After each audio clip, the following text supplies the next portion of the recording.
Dimulai. Selamat siang Pak Tony dan teman-teman. Kami dari kelompok 13 ingin mempresentasikan hasil kerja kami mengenai blockchain tables dalam Oracle Database.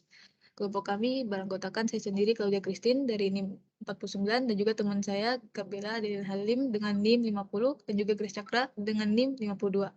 Dalam materi ini kami akan menyampaikan beberapa poin dari penjelasan, kelebihan dan penggunaan dan juga coding. Yang pertama, apa itu blockchain tables? Tabel blockchain adalah tabel yang tidak dapat dimanipulasi, hanya dapat diisi dengan periode retensi yang terkait baik pada tingkat tabel maupun pada tingkat baris. Baris-baris tersebut disusun ke dalam rantai, di mana setiap baris mengandung hash data yang terkandung dalam baris tersebut, dan hash dari data baris sebelumnya.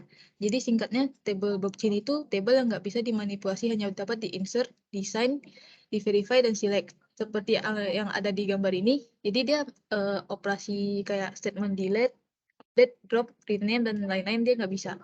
Untuk apa itu hash akan dijelaskan oleh Gabriela. Hash adalah fungsi matematis yang mengubah input data menjadi nilai panjang tetap yang unik. Dalam konteks blockchain, tiap baris data dalam tabel memiliki hash yang dihasilkan dari data di dalamnya. Jadi pada umumnya hash adalah suatu kode perhitungan matematis yang berbentuk karakter unik. Dan hash ini juga merupakan salah satu komponen paling kunci dalam blockchain. Dapat kita lihat pada gambar di samping ini, pada table order memiliki ID, user, dan value, di mana pada setiap baris data ini memiliki hash-nya masing-masing. Hash ini mengubah setiap data yang ada pada baris data. Lalu berkat adanya hash ini, setiap blok memiliki pengenal yang konsekuensinya tidak dapat diubah dalam blockchain. Lalu hash ini digunakan untuk memastikan integritas data dan keamanan. Perubahan kecil pada data akan menghasilkan hash yang berbeda. Dengan adanya hash data pada setiap baris data yang ada pada sebelumnya, maka blockchain dapat memastikan bahwa setiap baris data berhubungan dengan baris data sebelumnya dan tidak ada perubahan yang tidak sah pada data. Jadi singkatnya, jika kita ingin mengupdate data, maka datanya akan ke-update sendiri seperti pada gambar yang kedua di samping ini.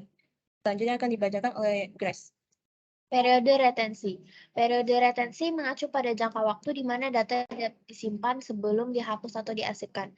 Dalam konteks blockchain, baik pada tingkat tabel maupun baris, ada periode waktu tertentu yang ditetapkan di mana data harus tetap ada sebelum dianggap tidak diperlukan lagi. Misalkan sebuah perusahaan membuat tabel blockchain dengan periode retensi setahun. Tabel akan terhapus jika tidak ada penambahan baris setelah 1 tahun. Ini ada contoh query-nya. No drop until 0 hari adalah jika tabel tidak digunakan dalam jangka waktu 1 hari, tabel akan terhapus. No delete until 16 hari after insert adalah jika tidak ada perubahan pada baris, maka akan terhapus setelah 16 hari. Kelebihan blockchain tables. Pertama, menambah atau menghapus kolom tanpa mempengaruhi rangkaian hash, kriptografi, rantai khusus pengguna, dan intisari tabel untuk baris yang difilter. Kemampuan penandatanganan delegasi dan penandatanganan balik basis data. Yang kedua, memperluas manajemen data yang aman terhadap kripto ke tabel reguler dengan mengaktifkan audit perubahan historis pada tabel non-blockchain melalui arsip flashback yang ditentukan untuk menggunakan tabel riwayat blockchain. Selanjutnya dilanjutkan oleh Gibi. Beberapa hal yang perlu dipertimbangkan dalam menggunakan blockchain table, yaitu implementasi tabel yang tidak dapat diubah masih agak bermasalah sebelum versi 21.3. Bahkan P19C 19.12 masih mengalami beberapa masalah ini. Ada juga beberapa fitur yang tidak berfungsi seperti yang didokumentasikan sehingga menghasilkan pesan kesalahan yang tidak akurat atau tidak terperangkap dengan benar. Yang kedua, tabel yang tidak dapat diubah dapat diindeks dan dipartisi dengan cara biasa. Berikut ini merupakan perbandingan antara versi 19 dan 21C. Referensi dari materi kami diambil itu dari link tersebut, link gambarnya, dan juga ini referensi websitenya. Terus selama kita belajar blockchain disarankan untuk tidak menetapkan periode retensi yang terlalu lama, karena kalau tidak kita harus menunggu waktu yang lama untuk tabel uji coba kita terhapus. Untuk codingan akan di-share screen oleh Grace. Dilakukan oleh Grace.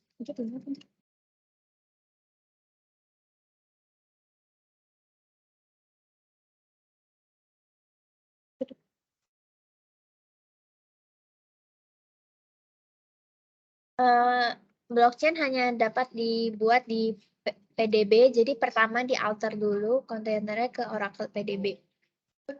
Kemudian yang pertama membuat tabel PDB, tabel blockchain-nya dengan no drop until 0 hari. Jadi tabel akan terhapus setelah 1 hari jika tidak digunakan. Kemudian no delete until 16 hari. Jadi jika tidak ada perubahan pada baris, jadi akan terhapus. Hashing ini SHA2_512 itu adalah tipe hash yang digunakan.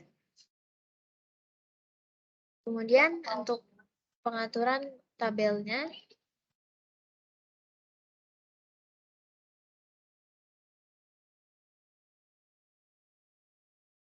dalam package blockchain ada tabel tersembunyi, yaitu di user tab cost. Di sini kita menyelek user tab cost-nya, terselect 14 kolom.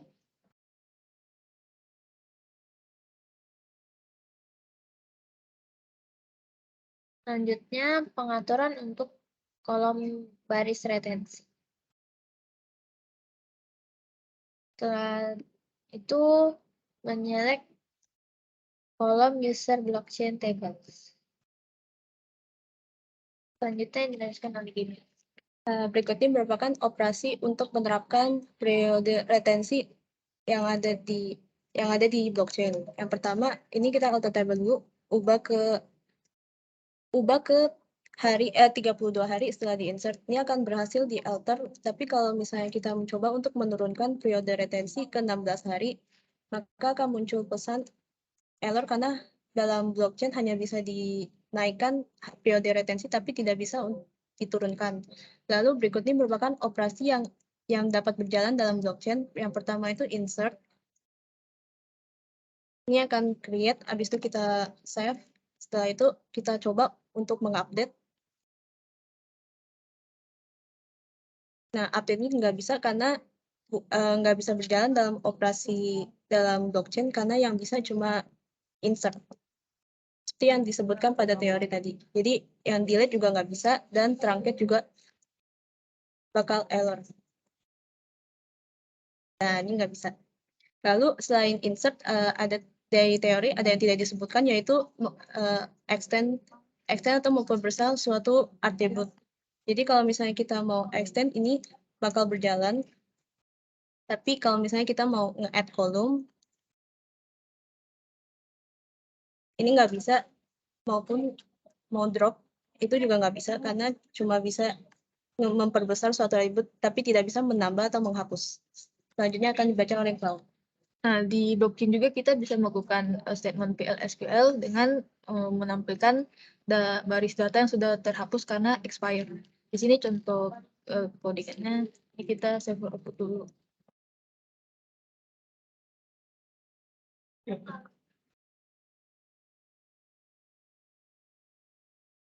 Nah, di sini sukses. Pertama kita mendeklarasi dengan L-rows bertipe number untuk menampung data dari berapa baris yang terhapus. Di sini kami menggunakan skema name yaitu sys dan table name yang tadi kita bikin BCTT1. Di sini row delete null karena belum ada baris yang terhapus karena dia expired, jadi dia null.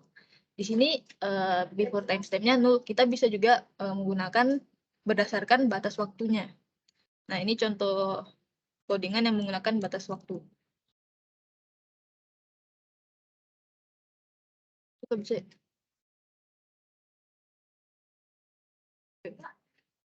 Nah, ini bedanya sama yang tadi. Yang tadi dia before timestamp-nya null. Sedangkan yang sekarang dia menggunakan timestamp dikurang 60. Ini artinya kayak dia mengambil atau menselect data yang sudah terhapus dari detik sekarang dikurang detik yang hari ini, detik sekarang dikurang 60 detik yang lalu. Jadi ke-select baris tersebut. Dan di sini nggak ada karena belum ada baris yang terhapus. Terus kita juga bisa men-select baris-baris yang terverified. Nah, di sini terverified satu. Apa itu verified? Verified digunakan untuk memvalidasi atau mencari data yang terintegrasi atau enggak hash-nya konsisten gitu. Dan juga dia digunakan untuk menentukan apakah baris tersebut dia udah sesuai aturan blockchain atau enggak. Misalkan kita contohnya menambah satu baris lagi.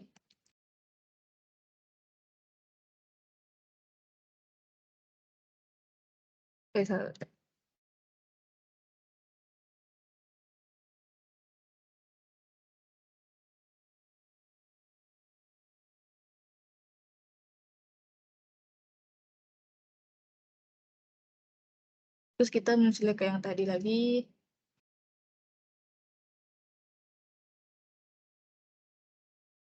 Nah, di sini jumlah rules-nya ada 2, tapi verified yang cuma terdetek 1. Kenapa? Karena yang tadi barusan kita insert itu dia belum termasuk dalam aturan blockchain. Kenapa? Karena dia belum di alter periode retensinya. Misalnya kita alter lagi, terus kita select lagi.